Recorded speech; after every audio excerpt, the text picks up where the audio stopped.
geopolitical correspondent Norman Floyd Barnes joining us on this program. A very good morning to you, Norman. There are some updates that I want to share with you before I get your comments on how you think the world order is being progressed. We see that almost 2 United Nations interim force in Lebanon, peacekeepers being killed in an explosion in southern Lebanon that is making the headlines. Alongside, the Israeli parliament on Monday passed a controversial law allowing the death penalty for Palestinian prisoners. As the minute the speaker had announced this passing of the bill, we have seen Itamar Ben-Gvir celebrating inside the halls. And not only so, Donald Trump is threatening to destroy Iran's energy sites and desalination plants if the talks fail. Still, we do not know who he is negotiating with in the Iranian government. I want to begin with you, Norman. What are the other updates that you have with us, and how are you seeing the day's mandates going forward? What is your observations, Norman? Good morning, greetings. The 31st day of March. We move on with this conflict, this war. Here in Washington, Congress is on what we call a break. We have an Easter holiday break, so nothing is happening on the floor here. The focus is on the Middle East. Right now, it appears that the war is escalating, is spreading throughout the region, and more incidents are happening in the Strait of Hormuz. Tanker, I understand a tanker was attacked yesterday, as the President of the United States has stated that he will inflict harmful pain to the energy infrastructure of Iran if they do not open up these channels and they do not stop the strikes. Iran responses more strikes, more discussions about preparation for the military. They are stating that they are waiting for the United States to do a land invasion, and the focus right now is how many troops, when, where, how, and if the President of the United States is going to inflict this land invasion. So basically, the troops are being, again, positioned, but the timing and the green light for that is still somewhere in the distance. Iran should not have a nuclear weapon. They will not have a nuclear weapon. And these are the comments that were made preemptive to the strike on the Supreme Leader last month. Of course, if it comes to the nuclear warfield, we understand that such a distinctive action may occur in the coming days. We had signs and signatures right before attack on Iran. We've seen the sword in Venezuela. The leader of the nation was captured by the U.S. forces. He was brought into a New York court for his crimes. And of course, now there is an interim solution in Venezuela. Lots of its oil are called being sanctioned. So I want to come to Norman Floyd Barnes. Fuel and crude oil is a commodity as far as I know it. And people do require this in a movement of their daily lives. And it has come into a halt all over the globe in the last 32 to 33 days. And not only so, alongside we are seeing a distinctive regime change. It would be too much to call it. The No Kings protest happening the third round in all 50 states, which says that we will not allow Donald Trump to decide the distinctive future for common Americans. I want to know from Norman Floyd Barnes, this No Kings protest was hailed, and it was, of course, garnering a lot of media attention. What are the outcomes of such an action? And of course, by the end of the year, we have a midterm election. Donald Trump's rating is at 36% as at latest of last week. So what are the observations you see? These protests are, of course, common Americans joining in, understanding that their daily commodity is on the rise. Norman. Yes, thank you. Like I stated, we are in a Easter holiday recess period of time, so government activities, lawmakers are not here.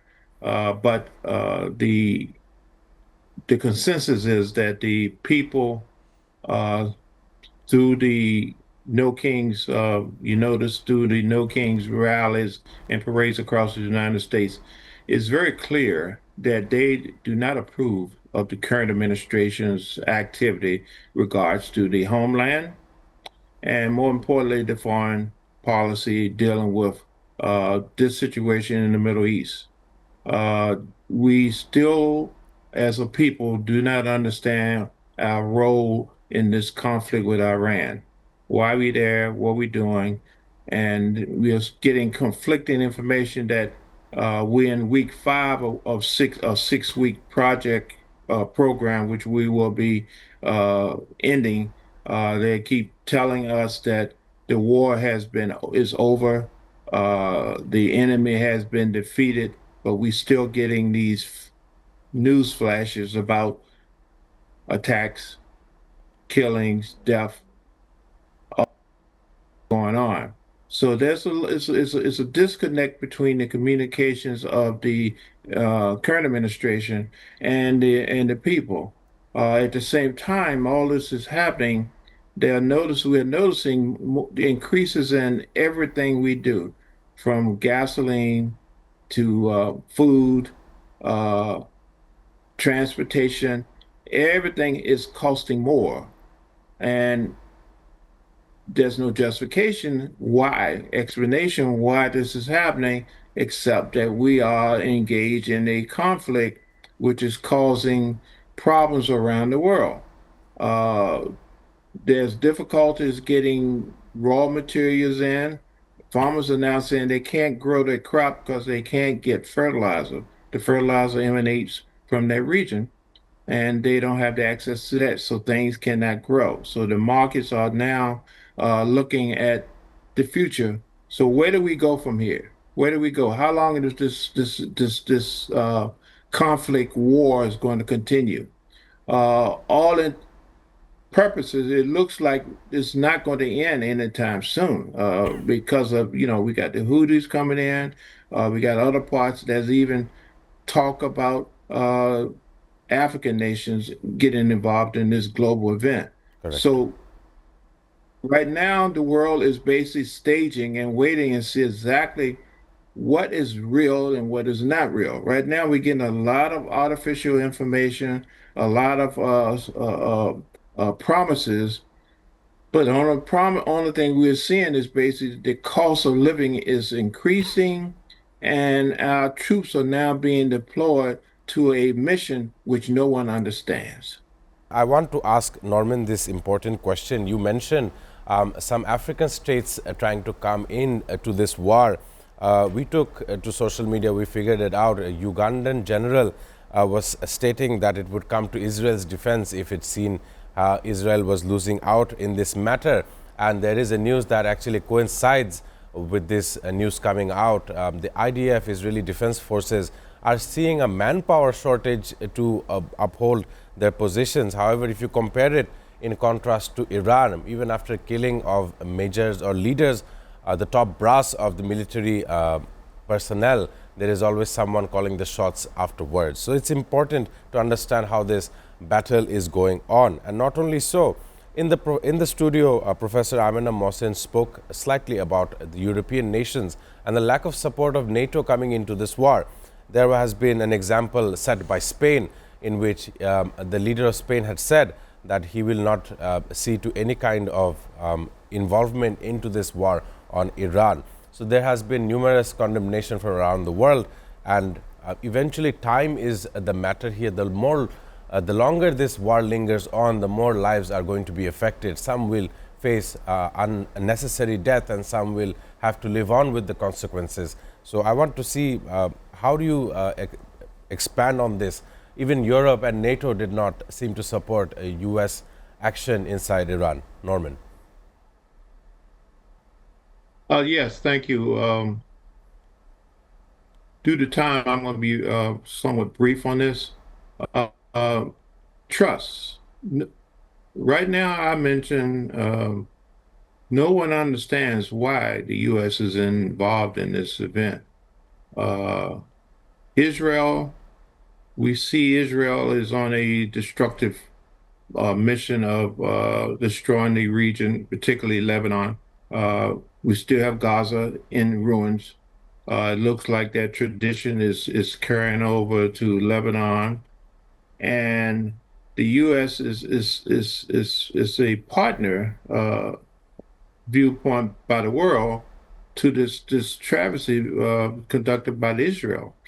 Um, we are engaged in a global conflict. This is a global conflict that is conducted in a regional manner. The United States is soliciting NATO and its allies to join them to help defeat this uh, uh, country. However, just like our citizens, just like our officials here, no one understands why we are engaged in this. So, with lessons learned through past conflicts over the century, why would a country engage in a mission that they can't see a exit plan, a solution to? We have enough issues going on in the world with our economy, health issues, climate issues, everything else. So why are we engaging with a country for something that no one understands how this thing is going to end? There's no clear-cut exit plan. There's no reason why to get in except that the countries know if they engage in a battle with Iran, there'll be losses. This is not an easy Venezuela type of situation or other countries. Iran has a Persian background over 6,000 years, and that is not going to go away because a country, United States, wants their oil or wants to do things what they feel in this region. So countries are very hesitant on participating in this activity because they don't see an out. They see a get in, involvement, expansion, and particularly harm's ways coming to their country. They see, like in the United States, we have issues. Hezbollah, they just announced yesterday we had a synagogue attack a couple of weeks ago, and they announced that it was related to Hezbollah, a relationship there that is considered a terrorist attack. So countries are looking at that. Okay, so if I engage with the United States, can I expect to be attacked by Iran? And the answer has to be yes. There's no protection. The U.S. can't protect them. The U.S. is committed to protecting the Middle East, the Gulf states. And what do we see? The Gulf states are being pulverized. They're being attacked, and nothing we can do about that.